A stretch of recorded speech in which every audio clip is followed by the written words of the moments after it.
Millionaire, who was ill, asked the nurse to pretend to be his daughter for a day.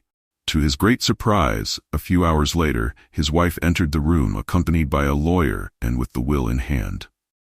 Michelle sat at the small kitchen table, surrounded by bills and job ads. She sighed deeply, feeling the weight of loneliness and responsibility on her shoulders. At 28 years old, she was a nurse with a strong sense of determination, though her frail appearance didn't quite reflect that. Her light brown hair and green eyes revealed a watchful and caring personality.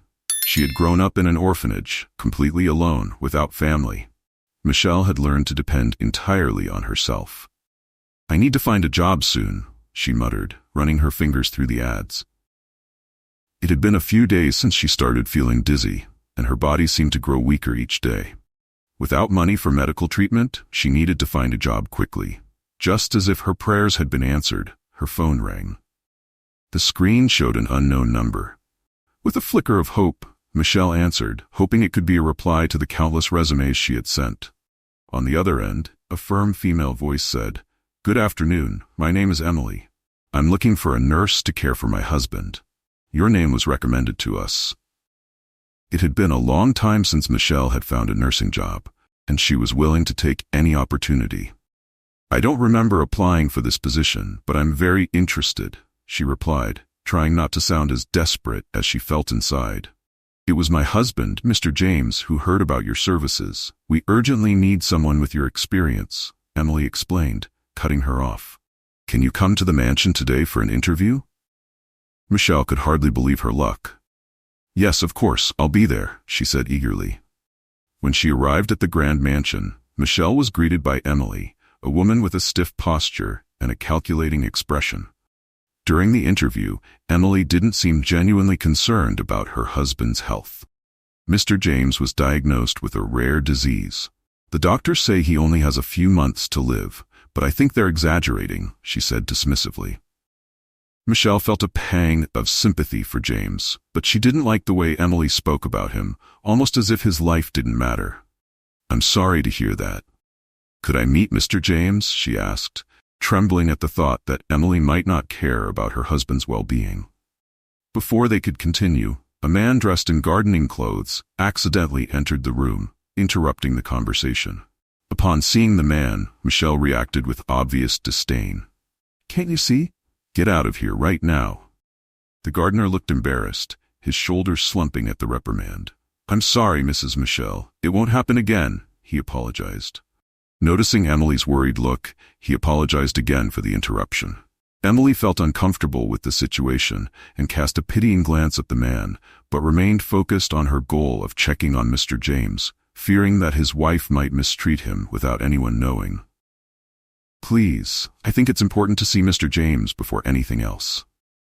Taken to Mr. James' room, Emily barely had time to introduce herself when she noticed something was terribly wrong. They found the patient in bed, coughing violently and struggling for breath, his face as pale as a sheet. He was gasping for air. Emily rushed to him, adjusting his position to aid his breathing, giving him gentle pats on the back. "He's not breathing," she murmured, taking control of the situation carefully. She turned him a bit more, fearing he might lose his life, and began chest compressions until the man started breathing again, gasping. Emily sighed in relief that she arrived in time. "Are you okay now?" she asked worriedly after the crisis passed. Mr. James, still gasping, managed a faint smile in gratitude. "You have angel's hands, thank you," he replied weakly. He looked pale and extremely thin, almost as if he wasn't being properly cared for. "I'm okay now," he whispered. His green eyes seemed to observe every detail of Emily, touched that she had saved his life. "He's so thin. Aren't they feeding him properly?" Emily thought, feeling guilty for thinking ill of the man's wife. Michelle, observing the scene from the door, was visibly displeased. "Looks like you did something good, Emily," she commented, though her voice seemed to wish the worst for her husband. "I think I can take care of my husband on my own.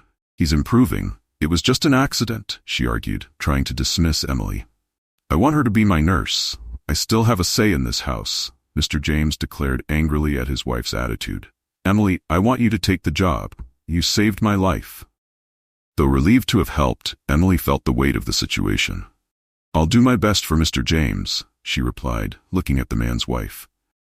"If you don't mind, I'd like a full-time position due to his health condition. If there's any place, even a small one, where I can stay to take care of him, even this couch would be sufficient for me," she said, concerned about the man's health and his wife's behavior. "Stay as long as you need," the man replied gratefully. Looking at Emily before turning to his wife, "Michelle, accommodate her in our best guest room. It's the least we can do to thank her," he ordered. Weeks later, Emily was already accustomed to her routine of caring for Mr. James. However, each passing day, he seemed weaker and sicker. "I need more money to see a doctor, maybe if I find some work on my days off," Emily thought, but she couldn't leave Mr. James, fearing he might worsen in her absence. "I'll take care of myself once he improves," she decided, as she walked through the mansion's corridors carrying a tray with essential medications for the patient and medical instructions. She followed the instructions strictly. But Mr. James seemed to worsen each day, just like Emily. However, it was in him that she found the strength to keep going. "He needs me," she murmured to herself as she climbed the stairs with difficulty. Entering the magnate's spacious room, she found him finishing a call, his voice as fragile as the wind. Once he hung up, his green eyes fixed on Emily with a look of urgency amidst his weakness. The call seemed important, as the man's look was very concerned. Emily began speaking as soon as he ended the call, her voice breaking the silence. "This might be my last day," he said in a grave tone. The words floated in the air like a farewell warning. Quickly, Emily approached him, setting the tray of medications by the bed, absorbing the weight of the moment. Mr. James, with visible effort, said, "There's something very important I need you to do," pausing as if each breath was precious. Before Emily could ask what he needed, her eyes fell on the tray beside the bed, noticing the presence of an unusual bottle, in addition to the usual medications, and 2 envelopes that seemed of utmost importance. She was familiar with all the documents and medications and realized this wasn't there the previous day. "Michelle usually leaves all the prescriptions the doctor orders for Mr. James, and I know all the papers by heart," she thought. "Do you know what this is?" she asked, curious, as she didn't remember any changes in the medications. Mr. James followed her gaze and quickly answered, "This medicine and these documents are crucial for what's coming. I asked a trusted friend to put them on the tray," he said weakly. Emily, driven by a mix of confusion and determination, found herself facing a dilemma. "Why is there something that could help Mr. James?" she asked, with a silent promise of loyalty.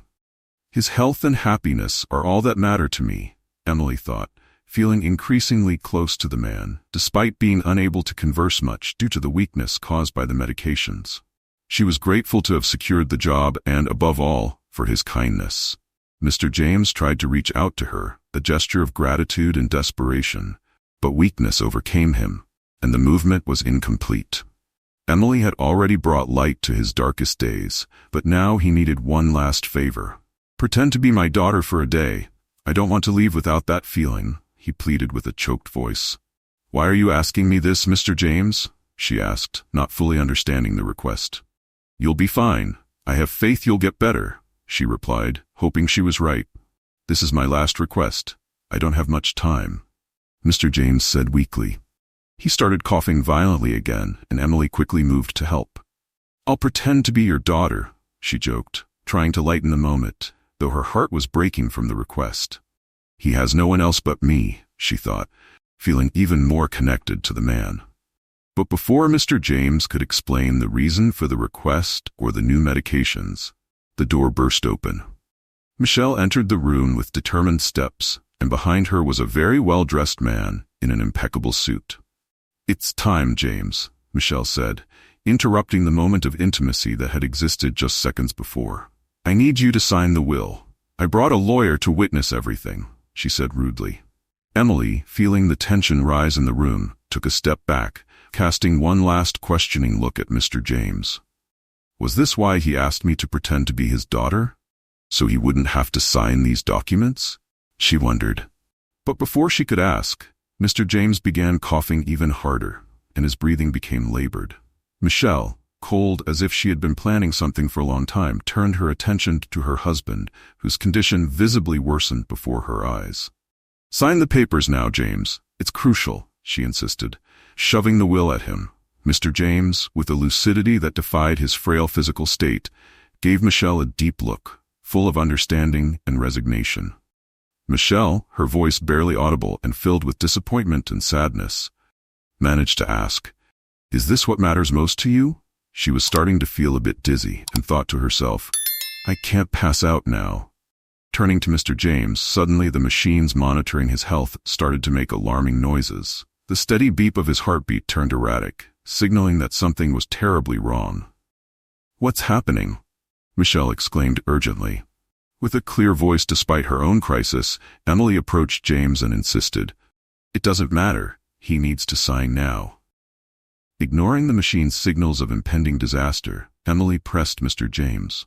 Summoning the little strength he had left, James tried to lift his hand to the document, but his consciousness began to wane, and his eyes struggled to stay open. "Emily," he murmured before his hand fell limply and his head tilted to the side, losing consciousness. Michelle rushed to get the defibrillator, taking charge with her nursing training. "He's going into shock," she shouted to Emily, her gaze a mix of pleading and accusation. "This can wait. I need to help him now." But the damage was already done. Emily's decisions had pushed Mr. James beyond a critical point, and Michelle found herself in the painful position of witnessing the consequences of those actions while struggling to stabilize Mr. James. A thought kept repeating in her mind, "I need to save him." Michelle pushed Emily's hands away from her husband, causing the defibrillator to fall to the ground. "Get out of the room now. You were the one who left him in this condition." "He was fine before you arrived," Emily accused, pointing to the door. Despite Emily's harsh demands to leave, a higher force guided Michelle's actions, anchored in faith and desperation to save Mr. James from an approaching end. "I don't want to do this," Michelle said more to herself, but loud enough for Emily to hear.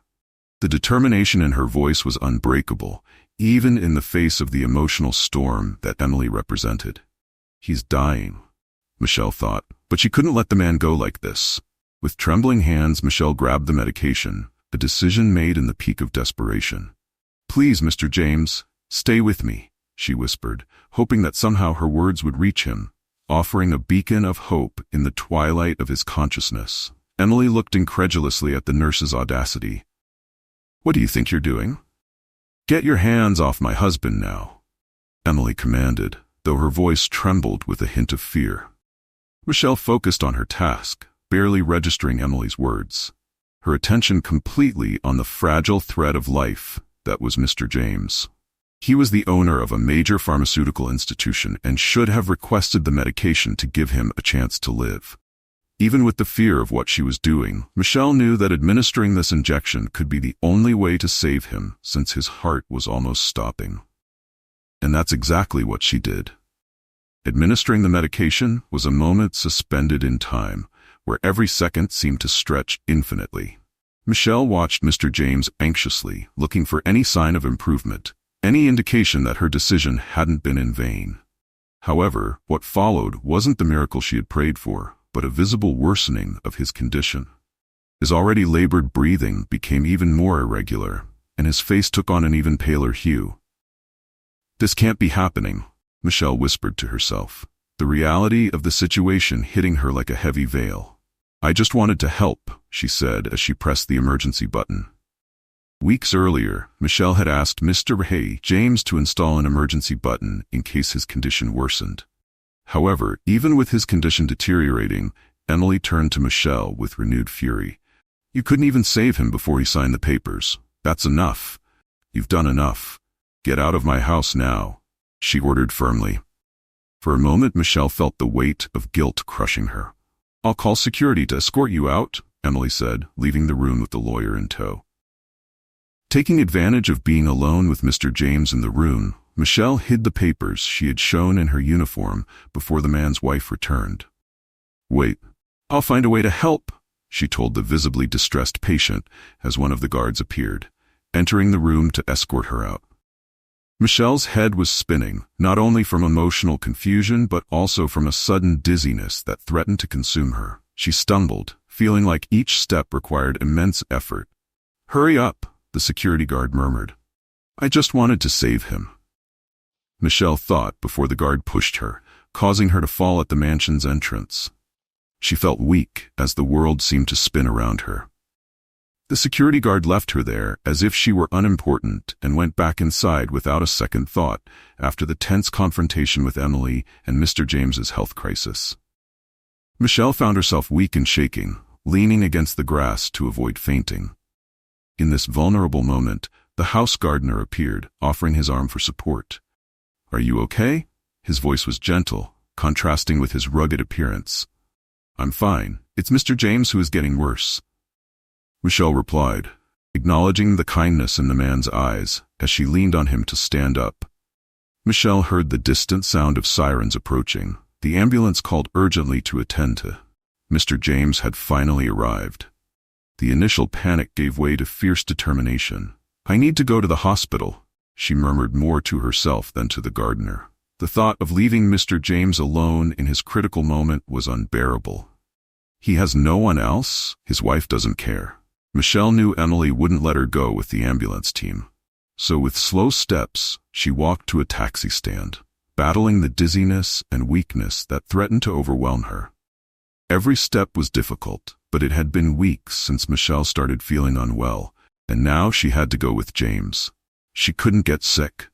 She took a taxi, reclining in the back seat while trying to gather her strength. Her gaze fell on her uniform, where she had hidden the unopened envelopes. "Please, God, let there be something useful inside," she prayed, her voice full of urgency, driven by the will to save her patient. She tore open the envelope and found something unexpected. A positive paternity test confirming the existence of an unknown son or daughter of Mr. James, and a detailed report revealing that this person suffered from the same rare disease that now threatened the magnate's life. There was no name on the test, nothing that could indicate how Michelle could find James's child. Who could it be? She murmured to herself, a growing unease taking hold. Upon arriving at the hospital, Michelle rushed to the reception, her breathing labored and her heart racing with urgency. "I need to see one of the patients. His name is James," she said with a voice laden with desperation. The receptionist, a woman with an impassive expression, looked at Michelle with a mix of sympathy and professional protocol. "I'm sorry, but only family members can see him right now," she replied, maintaining the efficiency required by the situation. Michelle hesitated. The moral dilemma hit her hard, remembering Mr. James's last request for her to pretend to be his daughter. A risky decision took shape in her mind with the paternity test still in her hand. She took a deep breath and lied. "I'm his daughter. These papers prove it. I need to see him. It's urgent." Grateful that the test didn't specify the gender of the descendants, the receptionist briefly examined the papers before nodding, allowing Michelle access. "Please follow me," she said, leading Michelle through hallways that seemed to stretch endlessly. Walking behind the receptionist, Michelle felt each step as an echo of her own uncertainty. "Am I doing the right thing?" she questioned internally, the weight of the decision to lie pressing on her conscience. However, the desire to be by Mr. James's side in his most critical moment to fulfill her promise, not to let him face the darkness alone, only gave her strength. When she finally arrived at the room where Mr. James was being treated, Michelle hesitated at the door, fearing what she might find. Taking a deep breath, she entered and faced the sight of the magnate connected to several machines. Each beep was a reminder of the fragility of life. Michelle found Mr. James lying in the hospital bed, intubated and looking fragile. Beside him, a doctor was noting the patient's health status. Michelle walked slowly through the hospital corridors, her heart heavy with pain and guilt. She could barely whisper, "Mr. James, it's me, Michelle. I came as quickly as I could." Her cold hand touched his, and the magnate's words about pretending to be his daughter echoed in her mind. "I am his daughter. Can you tell me how he's doing?" she asked the doctor, who was watching her intently. The doctor took a deep breath before responding, "Mr. James is in a deep coma. Given the circumstances, it's unlikely he will survive through the day."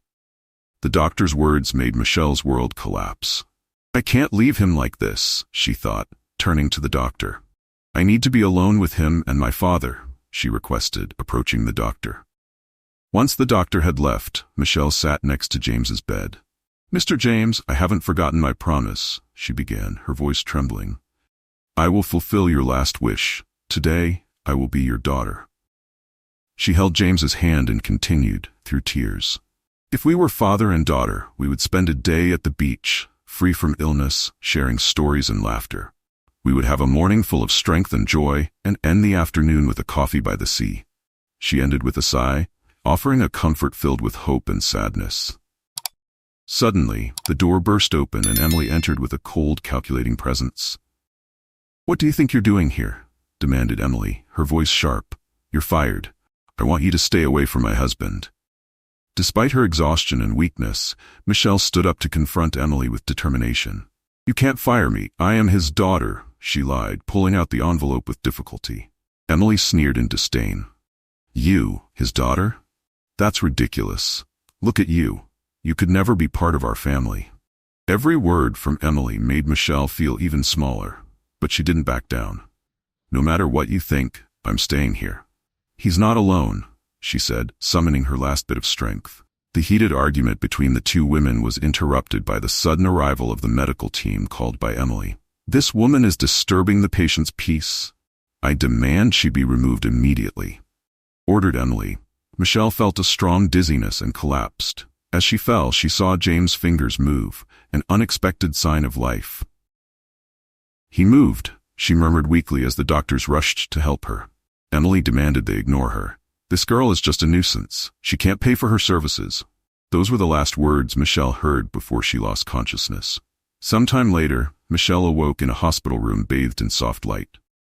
She felt a sense of urgency and realized she couldn't afford such an expensive hospital. Ignoring the dizziness, she removed the IV drips and tried to stand up, despite her body protesting. She saw her bag and the envelope with James's documents. I need to act quickly, she murmured to herself, grabbing the envelope and calling the Pharmaceutical Institute. Pharmaceutical Institute, Dr. Patrick speaking. How can I help you? Said the man on the other end of the line. Michelle explained the situation and asked for help. It's crucial that you stay with him. We need to ensure his safety. Can you do that? Asked Dr. Patrick. Michelle tried to move, but her legs were weak.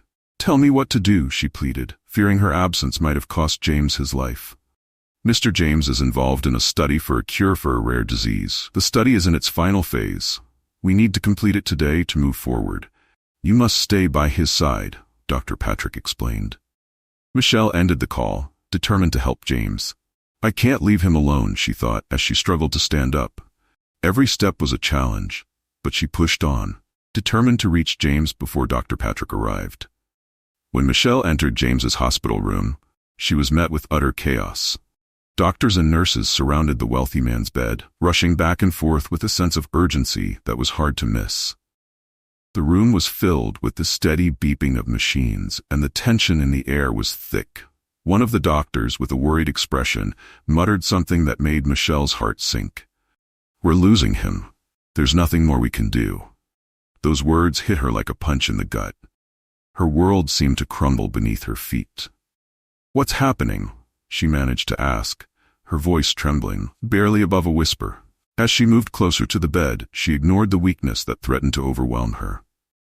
One of the doctors quickly explained, his voice strained. He was improving just a few minutes ago, but now his condition has worsened significantly. The room was filled with the incessant beeping of monitors, and Michelle looked at James, seeing his pale skin and labored breathing. The sight filled her with dread and desperation. The fear of losing someone who had become so essential to her in such a short time was unbearable. Please, do something, she begged, her voice breaking with emotion. Don't let him die, please, she repeated, tears already welling up in her eyes. One of the doctors, the team leader, turned toward her with a serious expression. Miss, James's condition is extremely delicate. We're doing everything we can, but you need to understand that the situation is critical. Before he could continue, Michelle interrupted him, her voice once weak, now filled with determination, surprising even herself. Don't tell me to understand. If there's any chance, no matter how small, you have to try, she insisted. Her gaze locked on the doctor. Even as her vision began to blur and her body threatened to give out, Michelle persisted. Forget about me. He's the priority right now. I could never forgive myself if something happened because of me. The doctor tried to remain calm under the pressure. We understand your concern, but we have to be realistic about his chances. James was aware of his health risks. I'm sure he would want us to take care of you as well, he said, trying to soothe her. Michelle shook her head, refusing to accept it. Realism? He's not just a patient to me. James believed in me when no one else did. He gave me a reason to keep fighting. How can I abandon him now? She said, her voice thick with emotion. You took an oath too, just like I did, she added, feeling her body grow weaker with every passing moment. But her fight against the weakness didn't last much longer. The lack of proper care was taking its toll, and Michelle felt her vision go completely dark. A sense of numbness took over her body, and her last words before passing out were a desperate whisper, "Please, save him." And then everything went black. The darkness enveloped her completely. Days later, Michelle woke up in a hospital room. Slowly, she blinked several times, her eyes adjusting to the bright light flooding the unfamiliar room. Where am I? What happened to James? She thought as she tried to gather her thoughts, vaguely recalling the moments before she lost consciousness. As a nurse, Michelle was familiar with hospital settings, and she quickly realized that this was not the same place where she had last seen James. Surely they had figured out she couldn't afford treatment in that high-end hospital. It doesn't matter where I am, she thought. What mattered was knowing how James was doing. She felt different, stronger, without the pain that had plagued her before. She could get out of bed with ease, something that had seemed impossible before. Feeling her body had changed, Michelle pressed the button to call for a doctor. A well-dressed man soon entered the room, smiling widely when he saw she was awake. Miss Michelle, I'm so glad to see you awake. I'm Dr. Patrick, he said as he approached her bed. I'm James's trusted physician. We spoke over the phone. As soon as she heard James's name, Michelle sat up slightly, her anxiety growing. How is James? I need to know, she asked, her voice filled with worry and urgency. The doctor gave her a reassuring smile. Everything will be explained soon, miss. The attending physician is on his way to see you and explain everything, he said, trying to calm her. But Michelle's anxiety only grew. I don't know how to thank you for what you did for my friend. I sacrificed my health, but I don't regret it, she said, her voice weakened by the memory of what she had gone through. Dr. Patrick smiled, but his words were interrupted by the entrance of another doctor into the room. Michelle immediately began bombarding him with questions about James's condition, but the doctor seemed focused solely on her. Your health is excellent now, thanks to the medication, he said, checking the machines around her bed. Michelle could barely contain her eagerness to know about James. Michelle's heartbeat was racing with worry as she looked at the two doctors. I really can't afford the treatment at this hospital, said Michelle, her face showing concern. I'm currently unemployed, she continued, worried about losing her job. She hoped that James was doing well and that he had found another nurse who would care for him with the same dedication she had. Dr. Patrick tried to reassure her. Don't worry about the bills. The Institute will cover all expenses due to the exceptional care you provided for Mr. James. And regarding your job, come with me. I need to show you something once you're discharged. Michelle was very curious, but didn't want to get her hopes up about finding a new job so quickly, especially since Emily would hardly give her a recommendation letter. I will find a way to sort out the mess in my life after some certification exams, she thought. Finally, after a few tests, Michelle was discharged from the hospital and was escorted by Dr. Patrick to James's mansion. Did you bring me here to collect my things? Michelle asked Patrick, as she looked at the mansion that had been her refuge during tough times. Actually, someone is waiting for you inside, said Dr. Patrick with a smile. I will come back later. I need to check on a program the Institute is working on. After thanking him and saying goodbye, Michelle approached the mansion with her heart racing with anticipation. When she opened the door to the living room, Michelle was astonished to see James standing there, smiling at her. I can't believe it, she exclaimed, her face lighting up with joy. Oh, God, thank you, she prayed, incredulous to see her patient in perfect health. Tell me, how did this happen? She asked as James walked towards her. In all the months she had worked for him, Michelle had never seen James walk. He had always been confined to his bed due to the severity of his illness. I can't believe what I'm seeing. You are walking, she rejoiced, hoping he would come closer. James, happy to be able to walk on his own, approached her quickly and embraced her for a long moment, deeply moved. Michelle, you saved me more than you can imagine, but there is much more to our story than you know, he said in a strong, imposing voice. I couldn't tell you everything. I'm sorry. Michelle took a step back, stunned by the seriousness in James' eyes. Why does he seem so nervous? She thought, before smiling at him and asking. So tell me, I tried to understand everything that happened, but I still have many questions. Who is your child? Did you manage to save them too? James took a deep breath, his eyes filled with emotion as he looked at Michelle.